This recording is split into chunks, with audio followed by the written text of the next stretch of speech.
Now, the United Nations has spoken out against Russia, stating that Moscow declined its request to aid in the relief efforts in the aftermath of the Kakhovka dam destruction.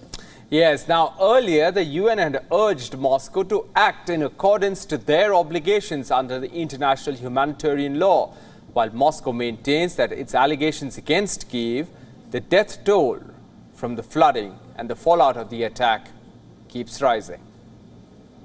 Officials in Ukraine said the death toll from flooding following the destruction of the Kakhovka dam has risen to 16, and Russian officials said 29 people have died in territories that Moscow controls. The breaching of the Kakhovka dam on June 6 unleashed floodwaters across a large area of land in southern Ukraine and in Russian-occupied parts of Ukraine, destroying farmland and cutting off supplies to civilians. More than 3,600 people have been evacuated from the flooded areas in the Kherson and Mykolaiv regions, while 31 people were still missing and some 1,300 houses remain flooded.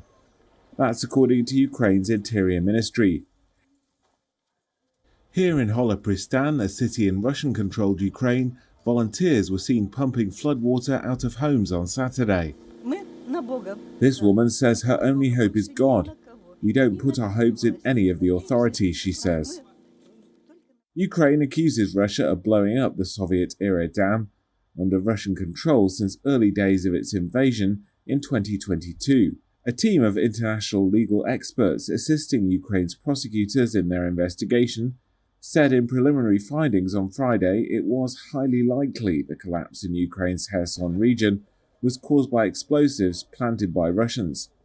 The Kremlin accuses Kyiv of sabotaging the hydroelectric dam, which held a reservoir the size of the US Great Salt Lake, to cut off a key source of water for Crimea and distract attention from a, quote, faltering counteroffensive against Russian forces.